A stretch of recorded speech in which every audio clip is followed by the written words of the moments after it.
To think you know King Charles II, the last monarch of Spain's Habsburg line. Think again. Because what doctors found inside his corpse was so horrifying it was buried in secrecy.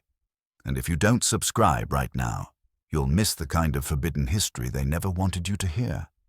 A king so disfigured by centuries of inbreeding that his tongue was too swollen to speak, his body twisted and frail, his reign propped up like a puppet on a throne. But when the surgeons finally cut him open, what spilled out was beyond nightmare. A heart no bigger than a nut, organs rotted black, a skull literally filled with water, and one secret so explosive it was erased from every official record. This is the truth they tried to bury, and it will change everything you thought you knew about monarchy itself. Picture this. The chamber is suffocating, thick with the stench of candle wax, damp stone, and the faint metallic tang of death. The great King Charles II lies stretched across a marble slab, his once royal frame now just pale flesh under flickering light. Around him, the silence is unbearable, broken only by the shallow breaths of the physicians summoned to do the unthinkable. Royalty was not meant to be dissected. Monarchs were God's chosen, and their bodies were treated as sacred vessels. To cut into one was to cut into the very illusion of divine rule. But this time, the illusion had already begun to crumble. The king was dead, his dynasty collapsing, and whispers filled the palace corridors. What had he truly been? A ruler, a puppet, or something far stranger? As the surgeons unwrapped the silks that bound his corpse, their hands shook. These were not ordinary court doctors. They were men sworn to secrecy, men who knew that what they found tonight might never leave these stone walls. They would see things that could not be explained, abnormalities that sounded more like grotesque fairy tales than medical reports. A heart too small to beat, organs twisted into shapes no anatomy book had ever recorded, and one discovery so explosive that it was scrubbed from official records, whispered only in Vatican archives, hidden away where sunlight never touched. For centuries, the world has known only fragments of this autopsy, the sanitized details. But the truth, what they really found inside King Charles II's body, is something far more disturbing, something that struck not just at medicine, but at the very foundations of monarchy itself. The year was 1700, and the Palace of Madrid was draped in shadows. Outside, carriages rattled on cobbled streets as priests were summoned, not with hope of healing, but to prepare the monarch's soul for departure. Inside, the court was paralyzed between grief and fear. Everyone knew what his death meant, the end of a dynasty, yet no one dared speak the thought aloud. For years, the king's condition had been a spectacle of misery. He was a monarch trapped in a body that seemed to fight him at every turn. From childhood, he had been plagued by strange illnesses, seizures that left him unconscious for hours, swelling of the limbs, grotesque deformities that made even the simplest tasks monumental. His jaw jutted forward, making speech difficult. His tongue was so swollen that courtiers often struggled to understand his words. Rumors whispered through the palace that he was cursed. Others claimed he was bewitched. Still others insisted this was divine punishment for centuries of sins carried out by the Habsburg crown. But those closest to him knew the truth was more tragic. He was not cursed. He was the product of bloodlines twisted by generations of inbreeding. His family tree was no tree at all, but a vertical line of cousins marrying cousins, uncles marrying nieces, until the very code of his existence had collapsed under the weight of repetition. His very survival to adulthood had been called a miracle. To his subjects, it looked more like a slow-motion tragedy. By his final year, his decline could no longer be hidden. His body wasted away, his skin grew sallow and translucent, and his mind wandered between lucidity and terrifying blankness. Sometimes he screamed in fits of paranoia. Other times, he sat motionless for days, staring at walls as if trapped in a place beyond the reach of priests or physicians. On the night of his death, witnesses described his final hours as a grotesque display of suffering. Convulsions racked his body, his eyes rolled back, and attendants struggled to restrain his frail frame. His face twisted into unnatural shapes, frozen in a grimace of agony until his final breath. It was not the dignified death of a monarch, it was the collapse of a body that had long defied the limits of survival. And yet, as horrifying as his life had been, what came after was worse. Normally, monarchs were hurried into burial, their bodies sealed in ornate coffins, their flaws hidden forever. But King Charles II's death was different. His lack of an heir threatened the stability of Spain itself. The dynasty was ending. The empire was at risk. The people demanded answers. So at dawn, against centuries of tradition, the decision was made. The king would be cut open. His body would speak where his lips could no longer move. Physicians gathered in a locked chamber, sworn to silence, watched by guards who ensured that no word of the truth escaped. They expected to find signs of weakness, but what they found would terrify them. Each incision, each organ examined, told a story not of a man, but of a dynasty collapsing from within. And with every discovery, the question grew louder. Had this king ever truly ruled? Or had he been nothing more than a broken vessel propped up by priests and ministers, his reign an illusion built on lies? The first incision was made, and the secrets of King Charles II began to spill into the candlelit chamber. From the moment he entered the world, it was clear that King Charles II was no ordinary child. His birth had been heralded as a blessing from heaven, the continuation of the mighty Habsburg line. But midwives whispered among themselves as they swaddled him. The infant's head was oddly shaped, his jaw alarmingly pronounced, his cries weak and strangled. The dynasty he was born into had been a centuries-long experiment in purity. At least, that's how the royal genealogists described it. But in truth, it was closer to self-destruction. The Habsburgs had married and remarried within their own circle for generations, stacking cousin upon cousin, uncle upon niece, until the bloodline had become a closed loop. His family tree resembled not a branching oak, but a pole driven into the ground, the same names looping endlessly upward. By modern reckoning, his inbreeding coefficient was higher than that of a child born to siblings. The genetic deck was stacked fatally against him before he ever took his first breath. And it showed. He did not walk until the age of 6, carried through palace halls by attendants like a fragile relic. He did not speak clearly until he was 8, and even then, his swollen tongue and protruding jaw made his words difficult to decipher. Courtiers often exchanged uneasy glances as he struggled to form sentences, pretending to understand while privately confessing they could not. But the visible deformities were only the surface. His body was a battlefield of hidden weaknesses. Seizures left him unconscious for hours. Periods of paralysis froze his limbs for days. His stomach refused to digest food properly, and he vomited frequently, his frail frame never filling out as other royals did. Servants learned to adjust their schedules to his mysterious episodes, knowing at any moment their monarch could collapse into silence or thrash violently in bed. And yet, the most tragic element of his life was his desperation to fulfill one duty above all others, producing an heir. Twice married, twice humiliated by his inability to conceive, he became consumed with shame. Physicians promised him remedies, alchemists swore by potions, even charlatans whispered of cures through magic. He tried them all. Nothing worked. The court, too, was torn between pity and contempt.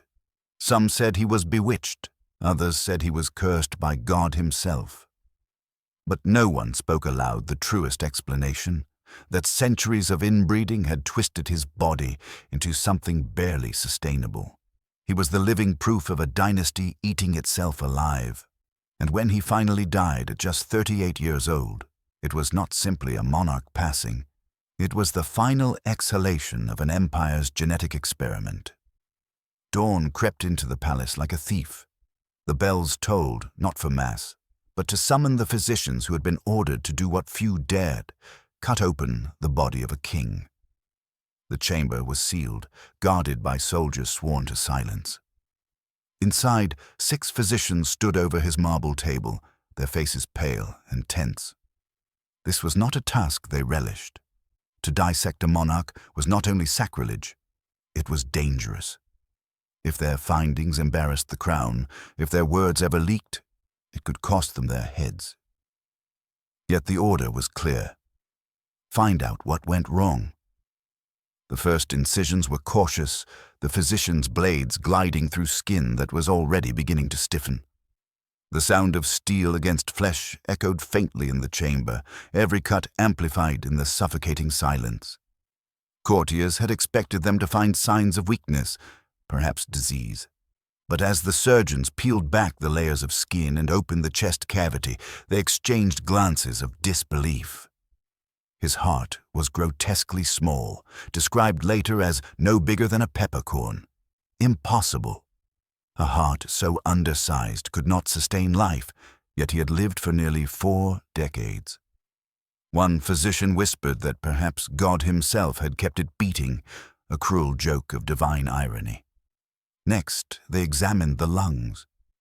Diseased, corroded, they bore the marks of long-standing decay, as though they had been rotting inside him long before death. The kidneys bulged with stones, their surfaces jagged and swollen. The intestines were blackened, gangrenous in patches, giving off a foul odor that filled the chamber until candles had to be snuffed out and replaced. But even these grotesque findings paled beside what came next. As they carefully opened his skull, they recoiled. Instead of a normal brain suspended in protective fluid, his cranium seemed flooded. Physicians recorded that his head was full of water, what we now recognize as hydrocephalus. This condition would have caused agonizing headaches, confusion, seizures, and developmental delays. Every day of his life had been lived under unbearable pressure, his mind crushed by fluid building inside his skull. And yet the autopsy did not end there. Whispers suggest that something else was found, something that never made it into the official report. As the physicians probed deeper into the brain tissue, they stumbled on a truth so disturbing it could not be spoken aloud. Reports say their hands shook, their quills hesitated, and in the end, much of what they saw was deliberately omitted, consigned instead to sealed archives where sunlight would never reach. What they chose to hide that day was more than medical detail. It was a secret that struck at the heart of monarchy itself, a revelation so dangerous it could unravel the illusion of divine kingship. And so, with trembling hands and uneasy consciences, the physicians continued their grisly work, each incision peeling back not just flesh, but layers of lies that had upheld a dynasty for centuries. What the physicians found as they worked their way through King Charles II's body would read like a catalogue of impossibilities. Each organ seemed to mock the very idea of life, as though his body had been stitched together from contradictions. His heart, already noted as shockingly small, was described in one report as the size of a nut. Such a heart should not have been able to power blood through the body of an adult. Yet it had, barely, sustaining him through years of weakness and collapse. The doctors could hardly believe what they saw, and some scribbled in their notes comparisons to relics, as if they were dissecting not a king, but some unnatural experiment. The lungs were brittle and corroded, as though fire had touched them. They bore the marks of constant infection, scar tissue where breath should have flowed freely. They had shriveled in places, leaving behind cavities where healthy tissue should have been. Each wheeze of his life had been a struggle against organs that were failing from the start. The intestines told an even darker story. They were described as gangrenous, their lining already decomposing as though death had begun before life had ended. One section was blackened entirely, releasing such a foul odor that candles had to be replaced to mask it. The surgeons gagged, covering their mouths with cloth, their eyes watering from the stench. This was not the natural decay of a corpse. This was something that had been rotting inside him for years. The kidneys were riddled with stones, large, jagged, and numerous. They cut into the tissue like glass shards, leaving trails of damage in their wake. The king would have lived in constant agony, every attempt to pass urine an ordeal of pain. And yet, because he was a monarch, his suffering was hidden, cloaked behind the walls of palaces where few dared speak of his humiliations. But perhaps the most grotesque finding was in his reproductive system. One physician recorded that a testicle-like structure was present, black as coal. Whether this was a tumor, a misidentified organ, or evidence of an intersex condition is still debated today.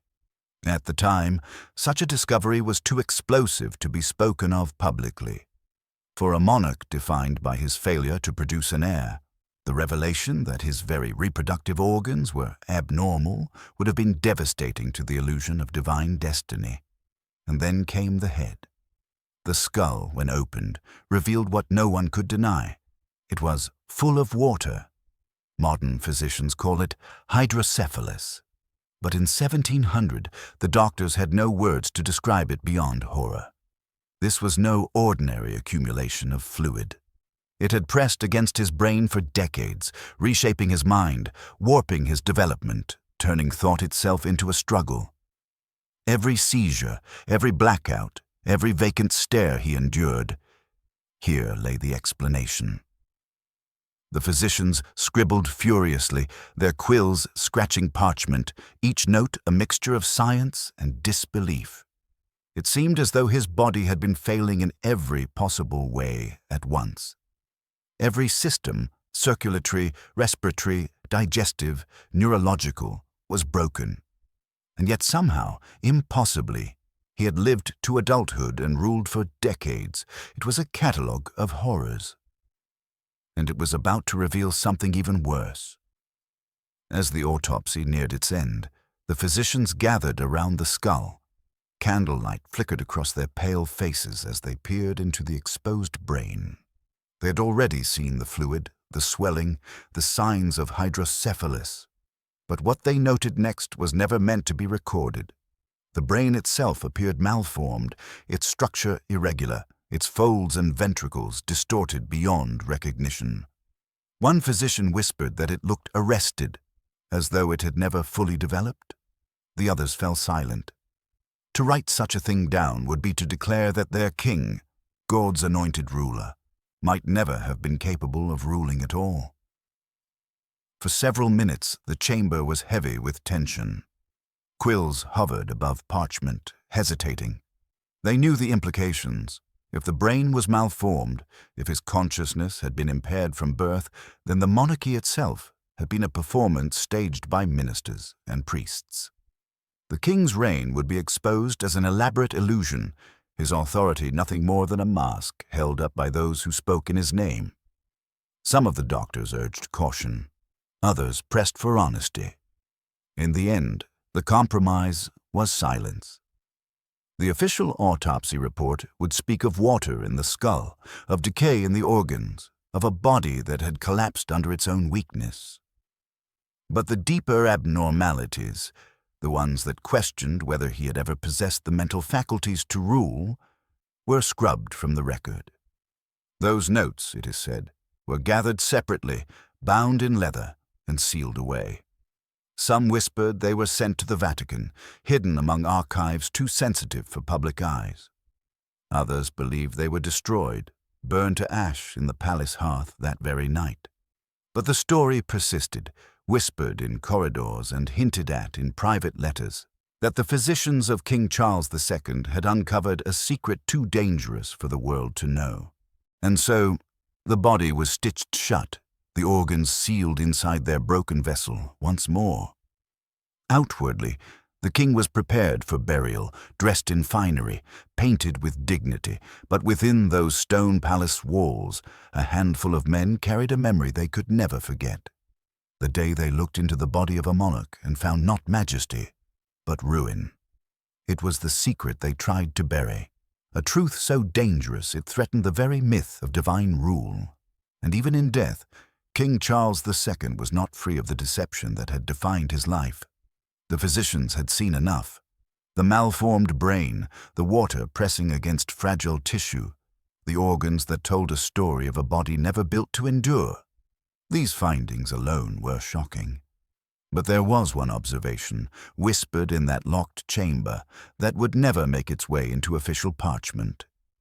They realized that the king's condition was not simply a matter of illness, it was incompatibility with life itself. By modern standards, his symptoms suggested profound developmental impairments, the kind that would have made independent rule impossible. Every seizure, every blank stare, every incoherent phrase, these were not temporary afflictions. They were permanent limitations carved into his very biology. The truth was terrifying. King Charles II may have never truly ruled. He had been the face on the throne, but not the mind behind it. His ministers, confessors, and courtiers had guided his every step, whispered the words he should say, dressed him in robes of power, and paraded him before the people like a symbol of divine continuity. In reality, he was a puppet of flesh, strung up by the politics of empire. If this truth became public, it would not just humiliate a dynasty, it would dismantle the very idea of monarchy. For centuries, Europe had been told that kings ruled by divine right, chosen by God, their authority unquestionable. But what if the chosen vessel of God had no capacity to rule? What if the throne of Spain had been occupied for nearly 4 decades by a man whose decisions were scripted for him, whose reign was a carefully choreographed illusion? This was the secret the physicians agreed to suppress. They scribbled their official notes with cautious language, omitting the details that would invite scandal. They described organs diseased, blood absent, skull full of water, but they did not describe the conclusion that burned in their minds, that the king's brain itself was the most damning evidence of all. The leather-bound notes, if they were preserved, vanished into secrecy. Some believe they were locked away in Vatican archives, hidden among forbidden texts that could never be shown to the faithful. Others insist they were sent to a private royal vault, accessible only to the highest levels of power. Whatever their fate, the result was the same. The truth was buried alongside his body, sealed in marble tombs and political silence. And so, King Charles II went to his grave not just with a body ravaged by centuries of inbreeding, but with a secret so dangerous it could topple the illusion of monarchy itself. What happened next was not medicine, it was theater. The same courtiers who had watched him falter in life now orchestrated his image in death. Painters were summoned to prepare posthumous portraits, careful to soften his features, to mask his deformities. The man who had been frail, sickly, and broken was rendered serene, almost holy, his suffering erased with a stroke of the brush. Palace scribes drafted accounts of his reign that praised his devotion and piety. They spoke of a king who bore illness with saintly patience, who endured suffering as a reflection of his faith. The grotesque realities of his body were left out entirely. The autopsy, though it had taken place, was spoken of only in whispers. What circulated in official channels was a version cleansed of scandal, stripped of the most damning truths. Foreign ambassadors, too, were carefully managed. When they asked about his final hours, they were told of dignity, not convulsions. When they inquired about his body, they were handed only the safe details: the small heart, the fragile constitution, the absence of blood. Enough to inspire pity, but not enough to raise questions about his legitimacy as a ruler. The Catholic Church played its part as well. To admit that God's chosen vessel had been incapable of thought would undermine centuries of doctrine. Instead, priests framed his suffering as proof of sanctity, comparing his life to that of martyrs who bore earthly torment for heavenly reward. His death became not a collapse of biology, but a divine mystery beyond human comprehension. But behind the gilded curtain, the deception went deeper. Court records reveal a long pattern of staged interactions designed to conceal his incapacity. Audiences with foreign dignitaries were scripted, limited to brief ceremonial words before ministers stepped in to carry the conversation. When decisions had to be made, they were drafted by advisors, approved by family, and rubber-stamped in his name. The king was present, but the power was elsewhere. Even his appearance in public ceremonies was a charade. He was dressed in finery, crowned with jewels, seated on thrones where attendants whispered the lines he should repeat. His reign was a living theater, a fragile illusion designed to preserve the myth of divine monarchy while the truth remained locked inside the palace walls. The cover-up was nearly perfect. For centuries, most of Europe believed the sanitized version. Historians wrote of his poor health, of his childlessness, of his pious suffering, but not of the damning possibility that he had never truly ruled. The autopsy findings that hinted at this truth remained hidden, and the dynasty moved forward, cloaked in silence. Yet the whispers never fully died. Letters, diaries, and scattered reports hinted at something more sinister than ill health. The body had spoken in ways the official scribes could not silence, and those who had been in the autopsy chamber carried a knowledge they dared never reveal. It was not just the king who had been buried. It was the truth itself. For centuries after his burial, the palace maintained the illusion. The official accounts spoke of a king broken by illness but exalted by faith.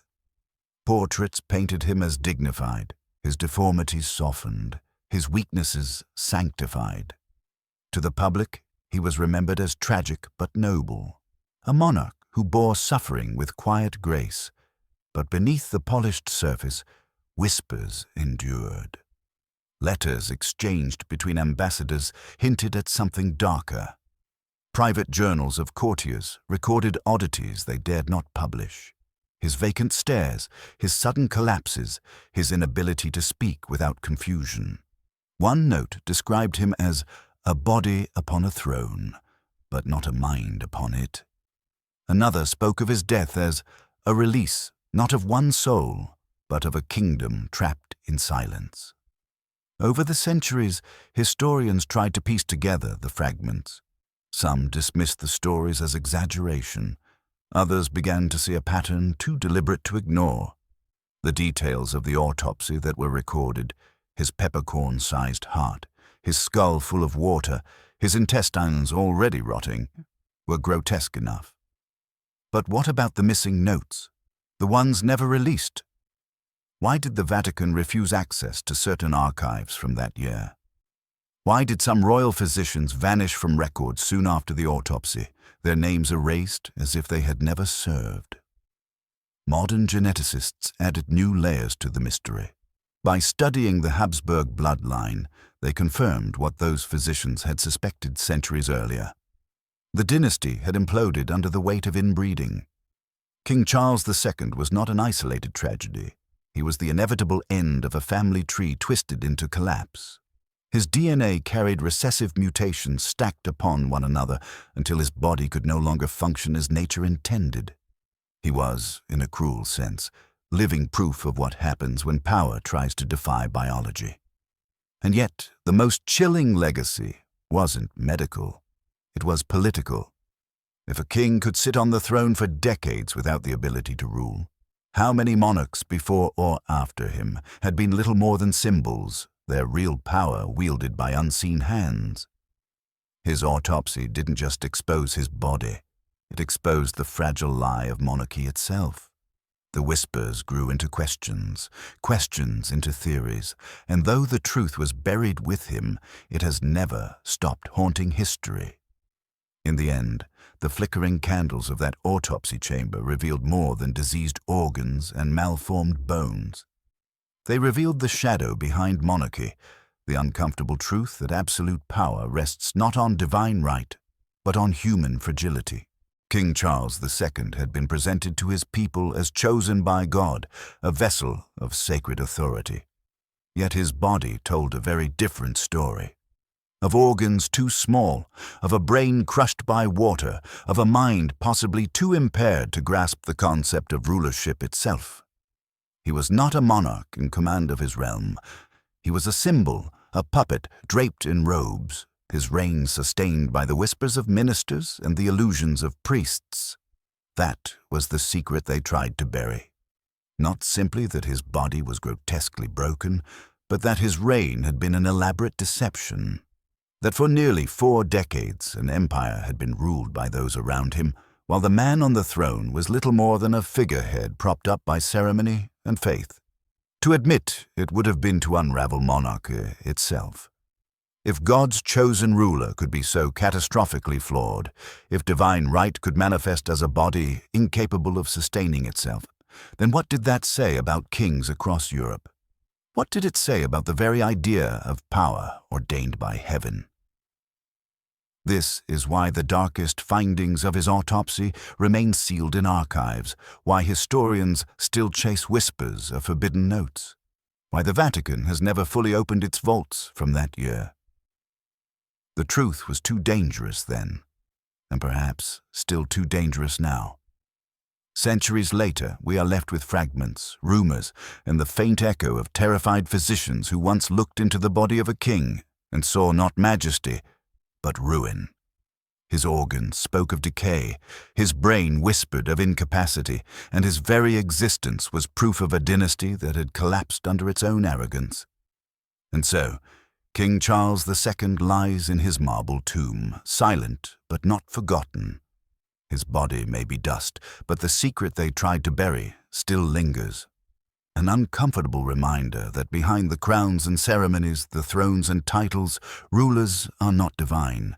They are human, fragile, and sometimes catastrophically broken.